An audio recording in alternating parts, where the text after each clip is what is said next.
நேற்றைய மன்னா ஏசாயா 56வது அதிகாரம் 7வது வசனத்தின் பிற்பகுதியை நாம் இன்னைக்கு தியானிக்க இருக்கிறோம்.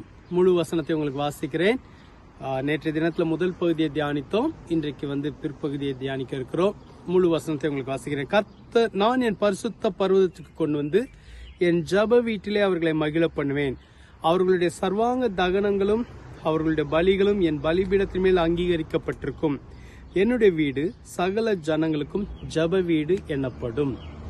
இந்த வசனத்தின் கடைசி பகுதி சொல்கிறது, என்னுடைய வீடு சகல ஜனங்களுக்கு ஜப வீடு எனப்படும். நேற்றைய தினத்தில் நான் சொன்ன கர்த்தருடைய பிரசனத்தில் நம்மளை மகிழ பண்ணுகிற தேவன். கர்த்தருடைய பிரசனத்தில் நாம் கூடி வந்து ஆராதிக்கும் போது அது நம்முடைய வாழ்க்கையில மாற்றங்களை கொண்டு வருகிறது.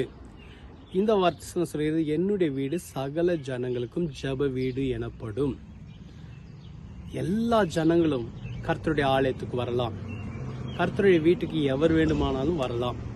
கர்த்தருடைய வீட்டில் வந்து ஜெபிக்கிற எல்லா ஜெபங்களுக்கும் பதில் கிடைக்கும். அநேகர் கர்த்தருடைய வீட்டில் வந்து ஜெபித்தவர்கள் உண்டு. கர்த்தருக்கு முன்பாக கர்த்தருடைய பிரசனத்தில் வந்து ஜெபித்தவர்கள் உண்டு. இன்னைக்கு கர்த்தர் அவருடைய வீட்டுக்கு உங்களை ஜெபிக்க வரும்படி அழைக்கிறார். எப்பொழுதெல்லாம் நாம் கூடி ஜெபிக்கிறோமோ அது பெரிய மாற்றத்தை கொண்டு வரும். வேதத்தில் சொல்லப்பட்டிருக்கு, சீஷர்கள் மிரட்டப்பட்டார்கள். இயேசுவின் நாமத்தை குறித்து சொல்லக்கூடாது என்று மிரட்டப்பட்டார்கள். ஆனா எல்லோரும் சேர்ந்து ஜெபித்த போது கர்த்தர் அந்த இடத்தை அசைக்க செய்தார். யோசபாத் ராஜாவுக்கு யுத்தம் வந்தபோது வேதம் சொல்லுகிறது, யோசபாத் ராஜாவும் அவனுடைய எல்லா ஜனங்களும் அவர்களுடைய மனைவிகளும் பிள்ளைகளும் கூட கர்த்தருக்கு முன்பாக நின்றார்கள். அப்பொழுது யோசபாத் ராஜா செய்த ஜபத்தின் நிமித்தம் கர்த்தர் காரியங்களை மாற்றி அமைத்தார். உங்களுடைய குடும்பமாய் நீங்க பண்ணுகிற ஜபத்துக்கு கர்த்தர் மாற்றங்களை கொண்டு வருவார்.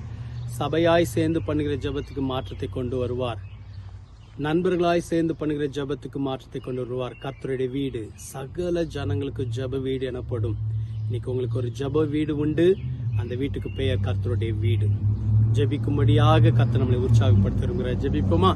எங்களை அதிகமாய் நேசிக்கிற நல்ல ஆண்டவரே, நாங்கள் கூடி ஜெபிக்க கிருபை தாரும். குடும்பமாய் ஜெபிக்க கிருபை தாரும். நண்பர்களாய் சேர்ந்து ஜெபிக்க கிருபை தாரும். சபையாய் சேர்ந்து ஜெபிக்க கிருபை தாரும். எங்களுடைய தனிப்பட்ட வாழ்க்கையும் ஜெப வாழ்க்கையாய் மாற உதவி செய்யும்.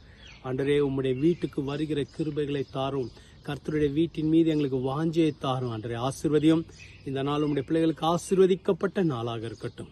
ஆசீர்வதியும் வழிநடத்தும். இயேசுவின் மூலம் ஜெபிக்கிறோம் பிதாவே, ஆமென். கர்த்தர் உங்களை ஆசீர்வதிப்பாராக. ஆமென்.